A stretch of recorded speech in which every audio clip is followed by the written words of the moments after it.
Bienvenue tout le monde. J'espère que vous êtes prêts. Yes! Ouais. Donc, Église La Mission, merci à tous les gens qui font partie des ministères, que ce soit enfants, que ce soit tous les ministères confondus. Donc, aujourd'hui, j'ai l'honneur de présenter une femme qui a vraiment eu un point marquant dans ma vie, Cynthia. Merci beaucoup. Bonjour Naïcha, bonjour l'Église La Mission. Je suis contente de vous voir ce matin. Yes! Donc, Cynthia, pour ceux qui ne la connaissent pas, parce qu'il y a des gens qui nous regardent aujourd'hui, il y a sûrement des gens dans la salle qui ne la connaissent pas encore, mais croyez-moi, vous allez vraiment gagner à la connaître. Donc, Cynthia Loussin-Gaspard est une femme à plusieurs chapeaux. C'est une épouse, c'est l'épouse du pasteur Bertoli Gaspard. C'est une mère de 3 merveilleux enfants, donc Noémie Licia qui est là présente, qui est dans le ministère aussi. Donc, les cofondatrices de l'Église La Mission et du ministère Résurrection. Elle est aux coordinations des opérations. C'est une leader de louange et ministère des femmes. Donc, elle édifie énormément les femmes. Donc, l'Église La Mission a vu jour avec ce magnifique couple en novembre 2016. Elle est chef d'équipe au ministère de l'Emploi et de la Solidarité sociale. Elle a grandi dans une famille ecclésiastique. Dès son jeune âge, elle commença à chanter dans la chorale des adultes de son église locale dirigée par son père. 10 ans plus tard, sa voix unique la propulse vers une des plus grandes chorales gospel, Voice of Praise Community Choir, dirigée par Jennifer Mead. Donc, durant son parcours musical, elle fonda son propre groupe rap chrétien. Oh yes, she's that fun. OK. Nommé Everlasting, qui dura 2 ans. Depuis lors, elle se fait entendre à titre de prédicatrice, oratrice, parolière, conférencière, enseignante, coach, mais vraiment là, une très grande motivatrice. Merci, Cynthia. Cette jeune femme engagée socialement prône la justice sociale, l'art musical et la parole de Dieu en Jésus.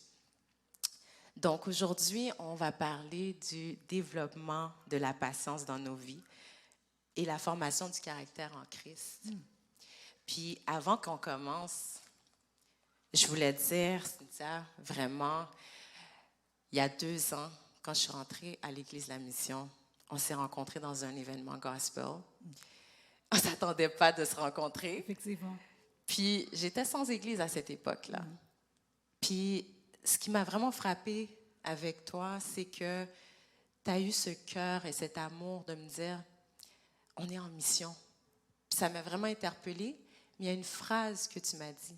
Puis tu l'as dit souvent dans les 2 ans, regarde en avant. Puis ça m'a vraiment marquée parce qu'aujourd'hui, je ne pensais même pas m'asseoir devant toi. Puis dire à des personnes qui sont sans Église aujourd'hui que vous pouvez vivre des circonstances présentement où est-ce que vous pensez que justement vous n'êtes pas le bon chrétien ou que vous n'avez pas l'allure chrétienne. Mais ce n'est pas une question de façade, c'est une question de transformation. Exactement. Puis c'est vraiment ça que j'ai retenu, Cyn. Puis je pense que j'aimerais vraiment savoir qui étais-tu avant de connaître Christ? Qu'est-ce qui a fait en sorte que tu as été capable justement de me donner cet appui-là puis de reconnaître des choses en moi qui m'a aidé à former mon caractère en Christ puis qu'aujourd'hui je suis assise à côté de toi? Donc, pour répondre à ta question, qui j'étais avant de connaître Christ. Et c'est important de learn from the past, de apprendre du passé pour pouvoir aller en avant. Pour ma part, si j'ai pu t'approcher comme ça, c'est parce qu'il y a un vécu. Il y a quelque chose de profond que j'ai vécu avec le Seigneur Jésus. Et c'est ça qui a amené cette transformation en moi qui est capable de voir l'espoir dans la vie des personnes que, tu sais, on ne pourrait pas penser qu'il y a de l'espoir. Tu sais. Bon, moi, je suis née dans une famille chrétienne. Oui. Mon père est pasteur. C'est ça qu'on appelle là, les PK Kids, donc les Yes. Preacher Kids. Ouais. Donc, alors à ce moment-là, j'ai grandi vraiment dans l'église. Vraiment, j'étais habituée avec tout l'environnement, chorale, groupe d'âmes, jeunes de prière, donc une église traditionnelle haïtienne. Ouais. Moisson, pour ceux qui ne connaissent, là, c'est quoi ça? Là? Donc, Moisson, c'est plutôt vraiment comme une collecte de fond où il y a plein de chorales qui chantent. Et puis, bon, donc le service dure 4 heures de temps, là. Ouais. Mais c'est ça, donc j'ai grandi là-dedans. Et mes parents me parlaient souvent de Dieu et tout ça. Fait que là, j'ai dit, ah, OK, j'avais compris à très jeune âge, c'est le bon chemin à prendre, c'est la bonne décision à prendre. Donc, à l'âge de 11 ans, je me suis convertie. Puis, parce que pour moi, mais c'était une conversion, mais de tête et non de cœur. Dans le sens que je savais que c'était la bonne chose à faire. Mais ça n'allait pas plus loin. Ce n'était pas au niveau d'une expérience avec Dieu en tant que tel. Ouais. C'est juste comme dans un milieu, tu es dans un milieu où okay, tout le monde, tu vois tout le monde le faire, puis tu dis, ah, OK, c'est le chemin que je dois prendre. Mais il n'y avait pas eu cette connexion. Cette connexion personnelle. Exactement, avec le Seigneur. Donc là, je me suis convertie à 11 ans, puis j'ai dit, wow, OK, c'est la bonne chose à faire. Ça s'est passé comment? Je suis curieuse. Bon, Qu'est-ce qui s'est à la fin de service de moisson, voilà Ouais. encore, il y a un pasteur qui a fini de prêcher, puis il a dit, est-ce qu'il y a quelqu'un qui veut accepter Jésus-Christ dans sa vie? Puis moi, je savais que je n'avais pas encore fait, je ne me suis pas affirmée encore là-dessus. OK. Alors, je me suis dit, OK, je vais accepter, je vais dire oui. J'ai dit moi. Et puis là, le monsieur m'a pris tout de suite et puis m'a mis au milieu du cercle. Là, il a commencé à prier pour moi. Comment? Ben oui, j'ai comme, OK, c'est comme ça fonctionne, OK, parfait. Ouais. Et puis là, après le service, tout le monde me disait, Cynthia, t'as bien fait. Fait que moi, encore, comme je vous dis, c'était vraiment plus au niveau de l'intellect. Fait que là, j'ai dit, c'est la bonne chose à faire. Donc, à ce moment-là, ce que j'ai fait, j'ai dit, bon, mon père m'a dit, OK, comment ça fonctionne? Après, tu as accepté Jésus, tu dois te faire baptiser. Encore la bonne chose à faire. Fait que là, à ce moment-là, je me suis fait baptiser, tout ça, mais j'étais sincère dans le sens que je voulais suivre Dieu. Ouais. Mais au niveau de l'expérience avec Dieu, c'est quelque chose qui n'a pas été encore abordé dans ma vie. OK. Alors, à ce moment-là, plus tard dans mon adolescence, donc là, on rencontre d'autres personnes, on fait d'autres expériences. Je me suis vraiment éloignée complètement là, du Seigneur. Wow. J'allais à l'église, mais c'est juste ma présence qui était là. Mais vraiment, j'ai vraiment allé dans des choses vraiment à l'opposé de qui était la voie que je devais suivre en tant que telle. La voie qui a été tracée pour toi. Exactement. Et donc, à ce moment-là, j'étais pris dans des cercles de violence où c'était moi l'initiative, la personne qui faisait subir des choses aux gens. Puis aussi des mauvaises relations et tout ça, qui fait que à l'âge de 15 ans, je voulais ôter ma vie. Wow. Ouais. Donc, je voulais ôter ma vie et je me suis dit, j'avais la boîte de pilules, puis j'ai dit, c'est fini. Wow. Tellement qu'il y avait beaucoup de déceptions et je ne me sentais pas comprise. Je ne savais pas à qui parler. Et puis, quand j'allais poser le geste, j'étais dans ma chambre et puis j'ai entendu une voix qui m'a dit, « Où vas-tu passer ton éternité? » Wow. Wow. Où vas-tu passer ton éternité? Et je sentais que c'était la voix de Dieu. Ouais. Excusez-moi, là, si non, je suis émotionnelle. Non, même moi, je suis émotionnelle parce que I relate. I relate. Et c'était la première fois que j'entendais la voix de Dieu. Ouais. Et j'ai dit, Seigneur, je sais que je ne vais pas être sauvée. Puis, je me suis mis à genoux, puis j'ai commencé à confesser à Dieu tout ce que j'ai fait. Tout ce que j'ai fait de pas correct. Puis j'ai dit, Seigneur, je veux vraiment te suivre. Je veux vraiment te suivre, je veux vraiment te connaître. Puis, alors à ce moment-là, quand j'ai fait cette prière-là, à ce moment-là, j'ai senti physiquement quelque chose sortir de mon dos. Comme une lourdeur comme qui un était... fardeau. Là. Oui, comme une lourdeur qui était présente. Quelque chose qui pesait sur moi, sortir de moi. Ouais. Et j'ai dit, waouh, OK. Le lieu où l'environnement que j'avais, les amis que j'avais et tout ça, j'ai dit, waouh, il faut que je fasse un changement autour de moi. Absolument, il faut que je fasse un changement.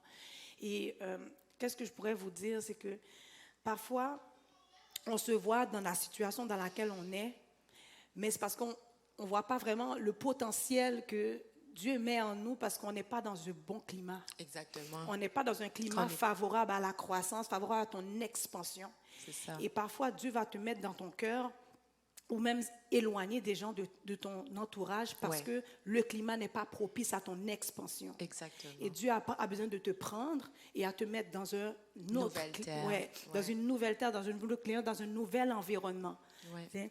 Fait qu'à ce moment-là, moi, j'ai vécu ça avec le Seigneur, où est-ce que Dieu m'a dit, Cynthia, maintenant tes amis, là, ton entourage, tu dois le changer. Tu dois changer ça. Tu dois aller ailleurs. Et quand je faisais ma transition au cégep et tout ça, j'ai commencé à chercher des groupes bibliques de jeunes. On appelle ça les GBU. OK. Et là, à ce moment-là, j'ai commencé à chercher les groupes bibliques universitaires. Et puis, j'en ai trouvé un au cégep où j'étais. Ouais. Et puis là, j'ai commencé à connecter avec du nouveau monde, connecter avec le nouveau monde. Puis c'est à partir de ce moment-là que vraiment, j'ai commencé à comprendre Dieu. J'ai commencé à connaître Dieu, à développer ma relation avec Dieu. Exactement. Et c'est pour ça que je suis tellement sérieuse dans ma relation avec Dieu parce que j'ai vécu quelque chose de vrai avec Dieu. Exactement. Ça, c'est quelque chose qui t'a touché parce que souvent, on va mettre un cadre. Il y a certaines personnes qui vont utiliser la chrétienté pour une image en tant que telle, mais quand Dieu te frappe vraiment, tu le ressens dans ton être que this is your calling. Comme, tu sais, puis souvent, ce qui se passe des fois sans le vouloir, c'est que on va être dans des environnements, on va faire confiance à d'autres chrétiens comme nous, mais si eux, ils n'ont pas encore cette relation-là proche avec Dieu, ben, ils peuvent nous blesser aussi. Puis c'est là que je veux venir, parce que je pense que tu en as parlé dans ton témoignage, c'est, tu sais, c'est quoi la différence entre la religiosité et vraiment vivre en Christ? Ça, c'est une question qui est très importante parce qu'on peut facilement glisser dans la religiosité, glisser dans la bonne chose à faire parce que là, tout le monde le fait, donc on sait que c'est ça qu'il faut faire. On a été élevé d'une certaine manière. La religiosité, c'est que tu deviens dans ta tête parfait par tes propres forces, par tes propres efforts. Et c'est totalement contraire à l'Évangile parce que l'Évangile, c'est que tous sont péchés et sont privés de la gloire de Dieu. Mais par la grâce de Dieu, Jésus est venu nous donner sa vie, est venu prendre notre condamnation parce qu'on ne méritait pas d'être avec le Seigneur, d'être réconcilié avec le Seigneur, d'être dans la présence du Seigneur. Exact. Parce que Dieu est un Dieu saint et nous sommes des pécheurs, mais Dieu nous aime et il nous poursuit et il veut avoir cette relation avec nous. Donc, ce que Jésus a fait, c'est vraiment prendre notre place, accepter, subir la colère de Dieu pour que nous soyons réconciliés avec lui en croyant en lui. Donc, en ayant cette relation avec Dieu, en rentrant dans ce processus-là de transformation avec le Seigneur. Tandis que la religiosité va te dire que, regarde, fais ci, puis tu vas être approuvé. Fais ci, tu vas être vu comme quelqu'un qui est juste par tes propres forces. Mais quelqu'un imparfait ne peut pas se rendre parfait par ses propres forces. Ça n'a juste aucun sens. Aucun sens. Et c'est pour ça que dans la religiosité, des fois, les gens finissent par se décourager parce qu'ils disent j'essaie par mes propres forces, puis ça ne fonctionne pas. Je reviens toujours dans mon même pattern. Mais c'est ça que la religiosité fait. Ça te met dans un sentiment toujours de condamnation parce que tu vas toujours trouver à la fin de la ligne que tu n'es jamais assez. Tu n'es jamais assez. Et tandis que la relation avec le Seigneur, Dieu te dit, regarde, tu es déjà assez. Maintenant, c'est moi qui ajoute en toi. C'est ça le passage qui dit de joindre à votre piété la patience. Mais ça, c'est le fruit de l'Esprit, c'est l'Esprit de Jésus. C'est le Saint-Esprit qui produit ces fruits-là en nous, qui nous fait qu'on désire davantage Dieu. Puis, qu'est-ce que j'aime avec le Seigneur? Et ça, je l'ai vécu en donnant ma vie au Seigneur. Le début de la transformation, la parole dit que le commencement de la crainte le commencement de la sagesse, c'est la crainte de Dieu. Et la crainte de Dieu, c'est quand tu as un respect pour Dieu, puis tu veux vraiment t'approcher de Dieu. Puis qu'est-ce que je vois que le Seigneur fait, c'est qu'il change nos affections. Il change nos affections. Donc, les choses avant ça que tu aimais et que Dieu détestait, maintenant, c'est un reverse. C'est comme si tu as une espèce de conviction qui se passe, puis tu es comme, ouh. Puis tout d'un coup, tu vois que tu essaies de faire les anciennes choses que tu faisais. Sont passées. Exactement. Puis tu ne trouves pas plus de plaisir à faire ça. Non. Mais tu commences à avoir plus de plaisir de faire les choses que Dieu aime, de rester dans la présence de Dieu, de connecter avec d'autres chrétiens, de pouvoir grandir dans ta foi. Tu trouves plus de plaisir en ça. Donc, c'est ça que le Seigneur fait. Il change nos affections et il va dire, affectionnez-vous aux choses d'en haut. Et vous n'accomplirez pas les désirs de la chair ou de la nature humaine. Donc, c'est vraiment ça que que Dieu fait. Puis c'est important de faire ce processus-là. Ouais. Parce que lorsque on se dit chrétien, c'est important d'être cohérent. Ouais. Et ça, je le dis vraiment, c'est important d'être cohérent avec ce qu'on dit qu'on est. Et malheureusement, parfois, j'ai parfois rencontré des chrétiens qui sont incohérents avec ce qu'ils croient. Exact. Et ils vivent une dualité. Ouais. Et ça aussi, ça, à interne. Donc, c'est ça aussi que la religiosité te fait. C'est un Regarde, combat devant les gens, intérieur. il faut que je performe. Il faudrait Voilà. que par mes propres forces, je montre que, Voilà. OK, je suis là, mais je ne le vis pas. Ouais. Je ne le vis pas.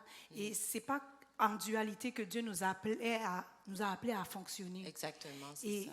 dans le processus avec le Seigneur, ta relation avec le Seigneur, des fois, Dieu va te confronter. Ouais. Il va te confronter sur des choses. Je parlais de ça, je pense qu'à Jonathan hier soir, là, au ministère des Hommes. Dieu va te confronter à des choses que tu ne vas pas aimer, que Dieu va te révéler de ta personnalité, des choses que Dieu a besoin de travailler. C'est ça. Et des fois, les gens vont occulter qu'est-ce que Dieu veut leur montrer et continuer dans le même beat. Mais après, ça va te rattraper plus tard. Après, ça va commencer à pourrir tes relations. Ouais. Après, ça va commencer tu peux devenir quelqu'un de toxique, Voilà, malheureusement. exactement. Malheureusement. Et même au sein d'une église. Exact, c'est ça. Donc, ce n'est pas le fait que je vais à l'église que je suis transformée. Non, pas du tout. Je vais à l'église parce que je crois en Jésus. Voilà. Je viens l'adorer, je viens me rassembler avec d'autres frères et sœurs Voilà, exactement. pour pouvoir justement continuer à grandir, être dans le bon climat. Mais si je ne fais pas le travail interne que le Seigneur m'impose à le faire, eh bien, je vais passer à côté. Ouais. Puis, malheureusement, je peux devenir quelqu'un de toxique même au sein de mon assemblée. Exactement. Puis Si, c'est par ça, exemple, je prends un exemple, si Dieu me dit, Cynthia, parce que ça c'était mon cas, Ouais. une des choses, c'est que j'étais quelqu'un de très querelleuse. Très querelleuse. Quelqu'un pourrait avoir une chicane avec moi. Puis là. tout de suite, Ah non. oui, oui, puis on monte dans les rideaux, puis on commence à crier et tout. La tempérance. Ah oui, et Dieu m'a ramené. M'a ramené. Je priais avec une sœur et puis elle m'a dit, Cynthia, on prie à chaque matin. Ça, c'est quand j'étais beaucoup plus jeune, j'avais 18 ans à l'époque. Ouais. Mais c'est pas normal que tu t'entends pas avec des gens comme ça. C'est pas normal. Ouais. Elle dit, tu sais quoi, tu dois prier maintenant que Dieu change ton cœur, Ouais. puis qu'il te donne un esprit paisible. Voilà. Quand je me suis fait dire ça par une de mes amies qui était vraiment dans le même ministère que moi, j'étais pas contente. J'étais pas contente, mais j'ai dit, waouh, c'est nécessaire. Oui, c'est nécessaire. C'est important aussi, c'est là de l'important d'être dans un bon climat et de Exact. trouver ce genre d'amis-là qui est pas, il y a Qui parfois va te faire te confronter toi-même. exactement, c'est puis il y a ça? parfois de te parler dans le blanc des yeux puis dire non, avec amour bien sûr. Ouais. Non, Cynthia, c'est pas qu'est-ce que le Seigneur veut pour toi. Et là, j'ai Exact. commencé à prier là-dessus. Exact. J'ai dit au Seigneur de vraiment me changer. Et puis le Seigneur m'a convaincu vraiment par la parole également. Exactement. Je suis tombée dans le livre de Jacques qui parlait de la langue. Ouais. Jacques 3 va parler de la langue. Il va parler aussi de Jacques 4, il va parler également de l'esprit de querelle. Ouais. Si vous dites que vous connaissez la vérité, mais que vous avez un esprit amer, un esprit de querelle, Ouais. je dis waouh, esprit de querelle. Ouais. Donc c'est un esprit aussi qui est derrière ça. Définitivement. C'est une influence. Puis là, il dit que cette sagesse-là, elle vient pas d'en haut. Elle est terrestre, diabolique. Définitivement Je fais, diabolique, ça, c'est sûr. Ça, c'est quelque chose qui vient, ce trait de caractère, ce n'est pas de Dieu, ça Ce vient n'est pas de Dieu. ça vient de l'enfer, là. Exactement. J'ai dit, Seigneur, débarrasse-moi de ça. Ouais. Mais j'ai fait ce processus-là, j'ai fait ce travail-là Exact. en moi. Puis ça, c'est une des choses qui est plus difficile, c'est de faire le travail sur soi-même. Exact. Ça, c'est un des travaux les plus difficiles. On peut te donner un mandat, un projet à faire, tu le fais externe et tout ça. Mais quand tu es appelé maintenant à travailler sur toi-même, Ouais. ouf, Tu dois être capable de t'asseoir avec toi-même et te dire vraiment, ça ne marche pas. ouais. Mais Dieu va te l'identifier. Parce que quand tu es dans ces moments-là, j'ai été querelleuse aussi pendant très, très, très longtemps. J'étais comme, ooh, God, the old me, I'm trying not to answer. Mais, tu sais, quand justement on voit qu'on n'est pas juste, de par nos réactions, on n'est pas juste des vaisseaux, les gens nous voient, il y a des gens qui n'ont pas encore ouvert la Bible, qui ne savent pas c'est quoi la parole de Dieu. Fait que notre comportement, c'est la première chose qu'ils vont voir. Puis avant, je n'en avais pas conscience. Avant que je connaisse Christ, là, je n'avais pas de conscience de ça parce que moi, j'étais réactive. C'est-à-dire que, tu sais, dès que quelqu'un disait quelque chose, c'est comme, what do you say? Comme, à qui tu penses, tu parles? Avec la With tête, the là. attitude. Mais c'est pour ça aussi qu'il y a certaines personnes que quand, justement, j'étais appelée à Christ, ils ont fait comme, ah, elle n'est pas vraiment chrétienne, elle. Parce qu'ils l'ont pas pris. Pourquoi? Parce que j'avais encore des choses, tu sais, tumultueuses autour de moi, puis j'essayais de handle par mes propres forces. Puis Dieu était comme, non, tu peux pas. You need me for that transformation. Excuse-moi pour l'anglais, les amis, là. Mais c'est vraiment ça. Puis je pense que ce que j'ai apprécié dans notre relation, tu sais, puis en plus, j'ai noté, là, parce que moi, les versets, je les apprends. Mais Proverbe 17 dit, l'ami aime en tout temps et dans le malheur, il se montre un frère. Le fait que tu as été transparente dans ta marche, puis que au lieu de me juger quand je suis venue à toi, tu as eu une approche véridique, dans le sens que, oui, moi aussi, j'ai passé par là. Puis, tu sais, tu vois peut-être pas encore la transformation, là, mais prends courage. Tu sais, accepte que ça prend de la patience pour devenir qui Christ veut que tu es. Parce qu'il t'a tellement aimé qu'il a sacrifié sa vie pour toi. Puis, quand tu m'as dit ça, j'étais pas patiente. Je m'en souviens encore au téléphone, j'étais comme, Cynthia, je suis pas capable. Je suis pas capable, Cynthia. Je dis non, je suis pas capable. Je suis en train de vivre toutes sortes de choses. Les gens disent des choses, des faussetés sur moi, comme je me sens perdue, je sens que c'est quoi le sens à ma vie? Je suis en train de vivre des difficultés vraiment tellement intenses que je vois pas au milieu de ça. Puis dans ce moment-là, tu as dit, Dieu a des grands plans pour toi. Abandonne pas. C'est le début de la transformation. Puis pour quelqu'un, justement, qui ne sait pas que Dieu a cet amour-là, même les pires choses que tu n'aimes pas en toi en ce moment, Dieu peut les transformer. Moi, je suis devant vous. Il y a des gens qui se souviennent de moi comme quelqu'un qui est querelleuse, comme quelqu'un qui, justement, n'est pas accessible, puis qui ghost aussi. Mais, justement, merci, oui. Au menu, hein? Oui, merci beaucoup. À la carte. Ouais. Mais on s'est dit qu'on allait dire les vraies affaires. Donc, Yeah. Les pleurs, ça vient avec. Ouais. Et puis, ouais, les gens me connaissent aussi comme pleurnicharde. Il y a des moments que, justement, je pleure là, mais tout ça pour dire que je pense que dans la fraternité, puis justement de savoir que quand on est transformé en Christ, on ne peut pas s'allier, on ne peut pas se dire, je ne peux pas t'appeler et dire, prie pour moi. Oui, tu peux prier pour moi, mais c'est important qu'il y en ait ce cœur ouvert, ce à nu avec Jésus pour vraiment avoir adopté son caractère. Parce que lui, en fait, il était amour dans tout ce qu'il faisait, tout ce qui transparaissait. Ce n'était pas la querelle, c'était l'amour, c'est la transformation. Puis souvent, nous, des fois, quand on porte le mot chrétien, on dit, on a comme un peu un genre de boost là, d'ego qui dit, je suis mieux que toi. Mais je ne le suis pas. Je ne le suis pas. C'est Dieu qui choisit. C'est Dieu qui appelle aussi. Donc, s'il y a un frère qui est en train de vivre quelque chose, même si que d'apparence, il y a de l'air qu'il n'y a rien qui se passe dans sa vie, on a ce devoir-là de vouloir donner cet amour-là pour que cette transformation se passe, puis que cette personne-là puisse avoir, plus fleurir aussi. Donc, Tout à fait. c'est pour ça que je dis, pour toi, l'approche christocentrique, qu'est-ce que ça a vraiment amené dans ton parcours avec Christ? Comme, qu'est-ce que tu vois que ça a pu changer dans tes relations? Puis même, tu sais, quelqu'un qui regarde aujourd'hui, là, peut-être que pour toi, Christ, ça veut rien dire. Peut-être qu'en ce moment, tu vas plus à l'église parce que tu as été blessé, mais qu'est-ce que l'approche christocentrique, le fondement même de l'Église, la mission, qu'est-ce que ça a changé pour toi dans ton parcours? Ben, c'est vraiment l'approche christocentrique, c'est vraiment avoir cette relation avec Dieu. Je me sais que je me répète beaucoup, mais c'est ça qui fait vraiment la différence chez quelqu'un.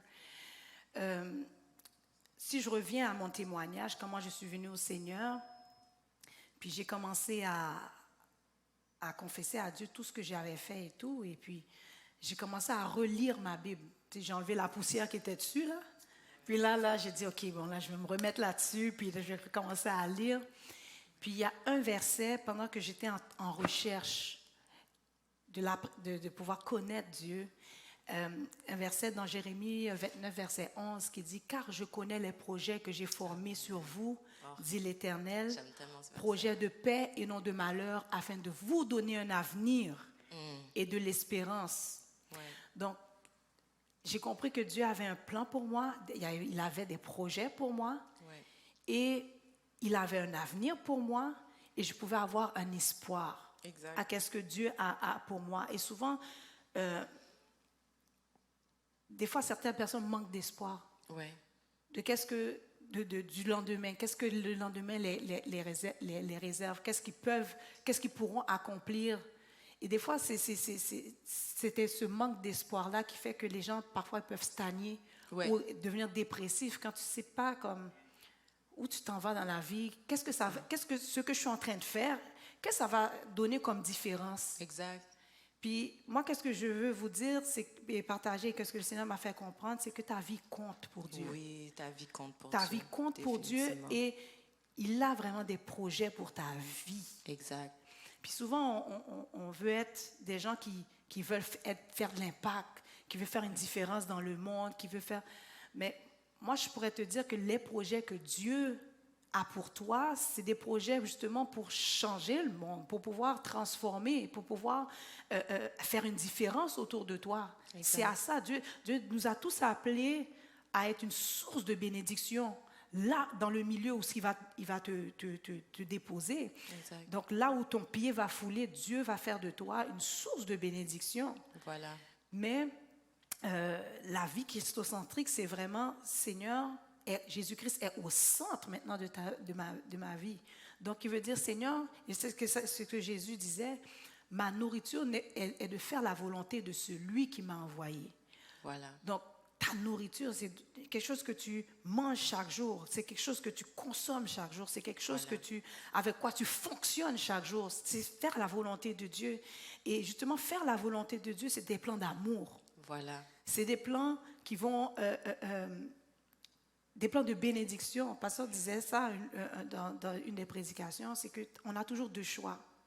Soit de corrompre le monde ou de pouvoir être une bénédiction pour le monde. Exact. On a toujours deux choix dans la vie. Dans tout ce qu'on fait, soit ça va corrompre le monde ou soit ça va amener une bénédiction pour le monde. Fait que les plans que Dieu a pour nous, ben c'est pour amener une bénédiction dans le monde. Exact. C'est pour changer quelque chose dans le monde. Donc vraiment, chercher c'est quoi la volonté de Dieu pour nous. C'est pas quelque chose de facile, mais j'avais fait cette prière audacieuse au Seigneur. J'ai partagé ça avec Andy ce matin. Ouais. J'ai dit, Seigneur, pour connaître tes plans, maintenant, amène toutes les opportunités dans ma vie Yes. qui ont rapport maintenant avec ton plan.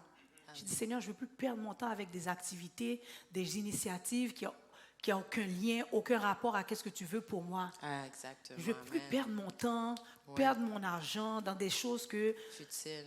ça ne va rien me rapporter. Mais Seigneur, amène maintenant les opportunités qui ont rapport avec le plan que tu as pour moi. Amen. Ça, c'est précis. Ah, C'est oui. important d'être précis D'être précis dans nos prières, très important. Ouais. C'est très important. Ouais. Donc, c'est ça la vie christocentrique. Et Dieu a commencé à le faire. Tout d'un coup, Cynthia, je priais, puis je pensais à toi pour amener la louange dans tel endroit, tel événement, tout ça. J'ai pensé à toi, Cynthia, pour prêcher pour les célibataires, pour les femmes célibataires et tout ça. Voilà. Je pensais jamais que Dieu m'appelait à faire, à un moment donné, de la prédication ou à faire, être leader de louange ou quoi que ce soit. Ouais. Et de sortir justement de ma zone de confort et puis de pouvoir aussi même être dans un projet d'implantation pour une église et travailler avec d'autres communautés que la communauté haïtienne, de travailler avec des Chinois, avec des Chinois chrétiens. International. Eh oui. Il va t'amener à un autre niveau. Donc, Exactement, ça tu sais, fait des partie de choses ça. qui pètent mes conceptions. Exact.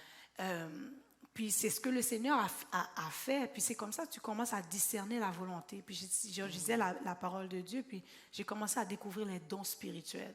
Exact. Tu sais, Dieu nous a, quand tu acceptes Jésus-Christ dans ta vie, Dieu a déposé au moins un don en toi, au moins un. Et ça, ça match avec l'appel que Dieu aussi a pour toi. Exact. Et là, j'ai commencé à rechercher ça, à lire la parole de Dieu, savoir c'est quoi les dons spirituels et demander au Seigneur, guide-moi amène les opportunités qui ont rapport avec mon don spirituel, mes dons spirituels. Et Dieu l'a fait. Et j'ai commencé à discerner et comprendre c'est quoi la volonté de Dieu pour moi. Oui.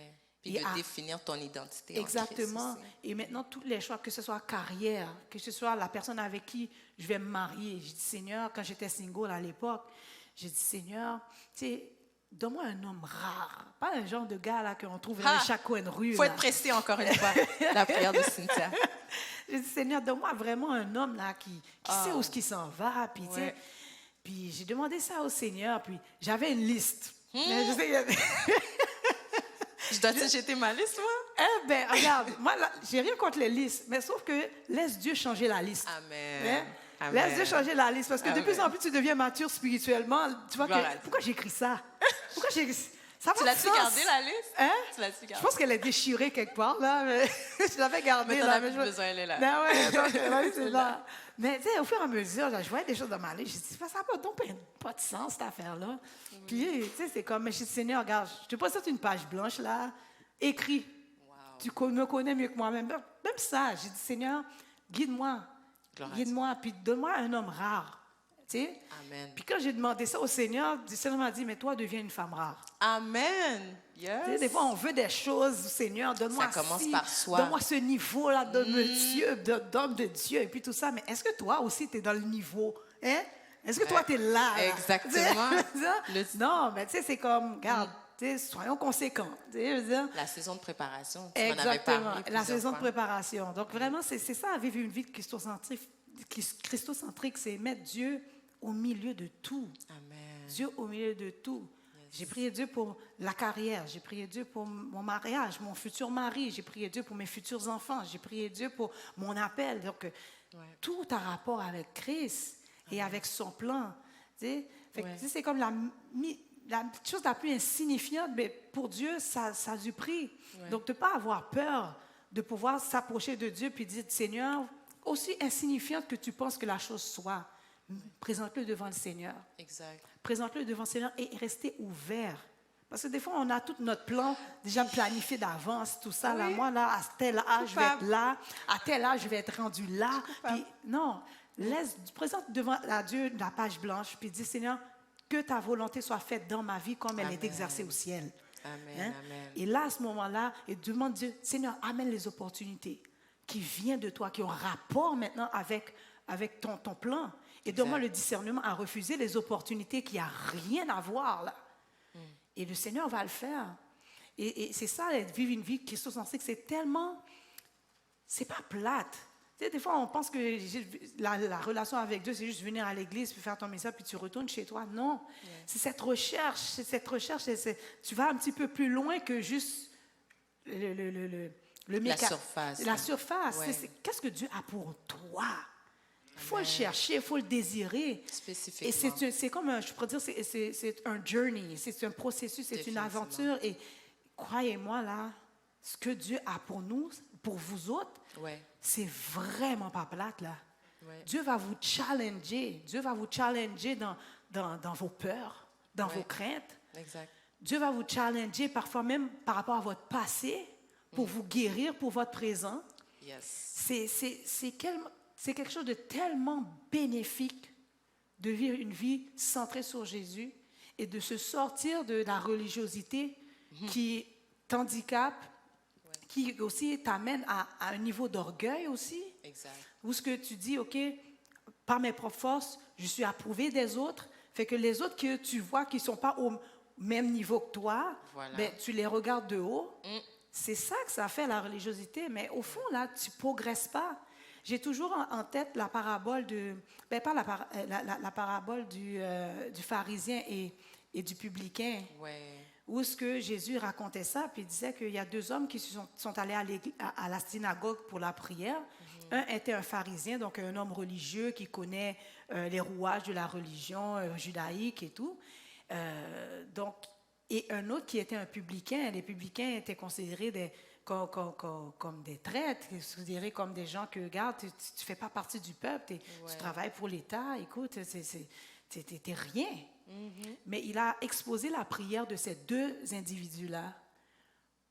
Le religieux qui disait, le pharisien qui disait, Seigneur, je te remercie que je ne suis pas comme le reste des hommes qui sont voleurs, qui sont pas bons, ou comme ce publicain qui est là. Donc, ils étaient tous les deux dans le temple, mais déjà là, il traitait l'autre de haut, puis il y avait un niveau d'orgueil où ce que lui-même, il ne voyait pas que lui, il était vide spirituellement. Voilà.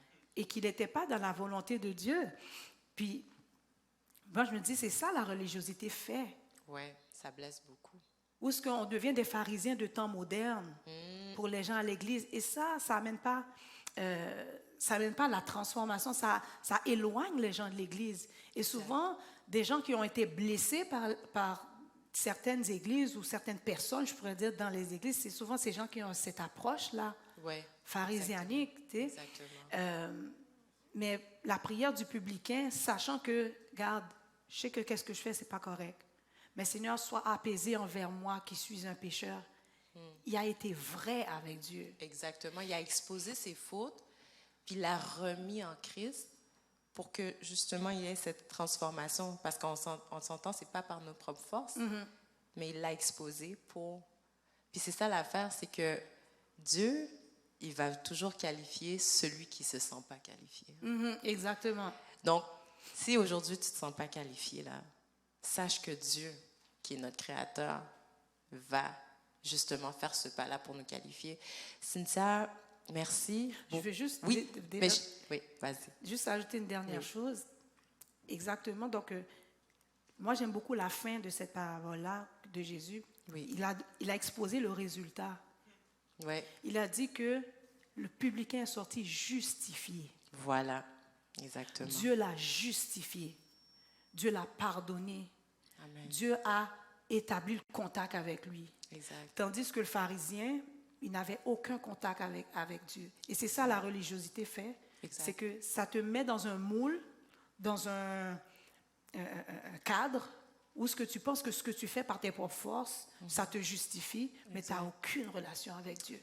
Ça ne produit rien dans ta relation avec Dieu. Exact. Tandis que le publicain qui était vrai avec Dieu, qui dit, Seigneur, oui, je reconnais que je suis un pécheur, puis j'ai besoin de toi. Oui.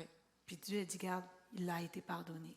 Donc la relation avec Dieu a commencé maintenant. Il a été réconcilié.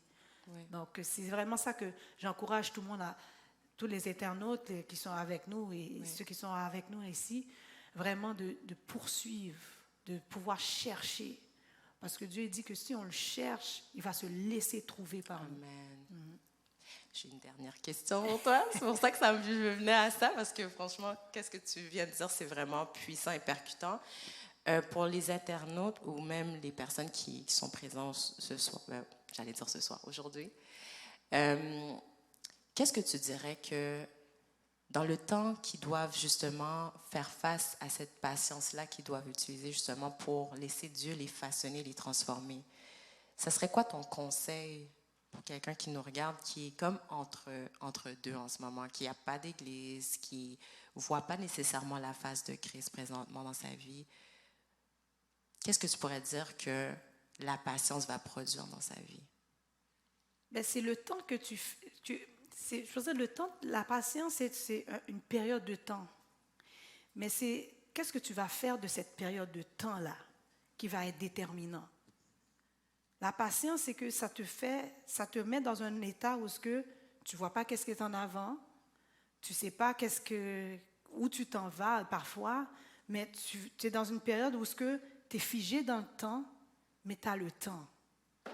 Donc, c'est qu'est-ce que tu en fais de ce temps-là qui est aussi déterminant. Les décisions que tu vas prendre pendant ce temps-là qui est déterminant. Tu vois? Donc, on a tous on a tous eu, si je prends un exemple de quelqu'un qui était blessé de l'Église, puis que il est dans ce processus-là de peut-être guérir ou peut-être pas plus considérer l'Église ou peut-être considérer l'Église. Moi, qu'est-ce que je pourrais dire dans cette période-là de patience? C'est vraiment demander à Dieu de pouvoir lui montrer la voie, mais de ne pas se fermer non plus à Dieu, parce que la pire chose que tu peux faire quand tu es dans une tempête, c'est de sortir du bateau. Voilà. Ça, c'est la pire chose que tu peux faire. Quand tu es dans une tempête, tu sors du bateau. Mais parfois, avec qu'est-ce qui s'est passé dans la vie, on peut se sentir comme quoi que, tu sais, je ne veux plus être blessé. Ça, c'est un mécanisme de défense. Ouais. Mais qu'est-ce que je pourrais dire, c'est que, tu voyez, dans le marché du travail, parce que moi, je suis dans les RH, Ouais. dans le marché du travail, on peut vivre des situations désastreuses, des situations difficiles, vivre de l'harcèlement psychologique, vivre des choses, de l'injustice. L'injustice. Mais les gens ne vont pas mettre en question tout le marché du travail. Ouais. Parce qu'il y a certains individus qui les ont blessés. Voilà. Donc, à ce moment-là, la même chose que dans ta marche avec le Seigneur, si tu étais à l'église, tu as été blessé, de ne pas mettre en question Dieu en tant que tel, Ouais. pour mettre en question plutôt l'amour que Dieu a pour toi. Puis Jésus a dit qu'il va bâtir son église. Amen. Donc, l'église, oui, c'est un rassemblement d'hommes, de femmes qui croient en Christ, mais de femmes, hommes-femmes imparfaites aussi. Moi-même, quand je mets mon pied à l'église, l'église est imparfaite. Je suis moi-même imparfaite. Ouais. Donc, on n'est pas exempt d'erreur. Par contre, de ne pas mettre en question l'amour que Dieu a pour toi, Amen. puis de laisser Dieu te montrer, de laisser de laisser une chance à Dieu, Amen. de pouvoir te parler, t'approcher, t'aborder par rapport à les choses qui t'ont blessé. Et peut-être même Dieu va te diriger dans une assemblée où oui, tu vas être bien accueilli, tu vas être bien accepté, ou même venir à l'église à mission. Yes! Hein? Oh non, Fait que, vraiment, donc, là, mais c'est vraiment ça. Donc, vous êtes la bienvenue. oui, donc et même pour les gens qui peut-être qui croient pas, mais qui disent ok, bon, qu'ils ont entendu parler de Jésus, Ouais. moi je dis de rester ouvert. Puis si on cherche Dieu vraiment de tout son cœur, mais Ouais. Dieu peut se révéler à nous personnellement, Ouais. Puis que ceux qui sont dans la foi, mais de poursuivre ce temps-là de patience, de temps figé dans le temps figé où ce que tu cherches la volonté de Dieu, mais de ne pas prendre des décisions hâtives Ouais. qui vont sans avoir consulté Dieu. Donc, je rappelle que quand tu vis une vie christocentrique, tu dois demander à Dieu, c'est quoi ta volonté? Ouais. Mais c'est important ces périodes de désert-là ou de patience, Ouais. ou même on appelle ça des vallées, Ouais. mais que tu puisses faire maximiser ton temps à chercher Dieu, à pouvoir écouter Dieu, à demander à Dieu de faire taire les voix qui distorsionnent le message, Ouais. qui distorsionnent ton discernement, Ouais. puis d'être vraiment à l'écoute de Dieu dans les périodes de patience. Exact. Et parfois, des périodes de patience, c'est là que Dieu développe ton caractère. Voilà. Tu sais? God, I want a husband, I want it now. Hein? Mais il Tu faut sais? que tu deviennes cette C'est personne-là. ça. All right? Seigneur, C'est je ça. veux l'emploi, je veux la carrière, je veux ça tout de suite. Au nom de Jésus, Il y a tout de un suite. travail. Mais non, il y a un processus. Je veux le succès tout de suite. Non, il y a un processus. Et ça, c'est ce processus-là, des fois, c'est pas facile, mais c'est là que Dieu aussi développe ton caractère. C'est ça. Tu sais, la Bible dit, parle de qu'on devient à la stature parfaite de Christ. Voilà, exactement. Donc, c'est ça le passage où dans 2 Pierre qui parle de ajoute à ta foi Voilà. la piété, ajoute à ta foi patience, Exact. ajoute à ta foi. Et lorsque Philippiens parle de travailler de mieux en mieux à votre salut. Tu es Ouais. déjà sauvé, tu n'es pas en train de travailler pour être sauvé. Ouais. Maintenant, tu es en train de travailler pour T'améliorer en de demander à Dieu de te travailler pour pouvoir justement d'avoir des racines, Ouais. d'avoir quelque chose de solide, d'être une femme, d'être un homme solide dans sa foi avec mais Dieu, il va le faire dans les périodes de désert. Mhm. Pour que premièrement, tu apprennes à dépendre de Dieu. Amen. Deuxièmement, que tu puisses discerner sa voix. Ouais. Puis que aussi que Dieu puisse te transformer. C'est pour ça que lorsque on rencontre d'autres personnes qui sont blessées, ou comme que je t'avais rencontré, ça fait quelques années de ça, Ouais. je n'étais pas vue selon la situation dans laquelle tu étais. Exact. Je t'ai vu selon ce que tu peux devenir dans la grâce de Dieu. Amen. Et c'est pour ça, moi, c'est juste une parenthèse. Ouais. Guys, respectez tout le monde.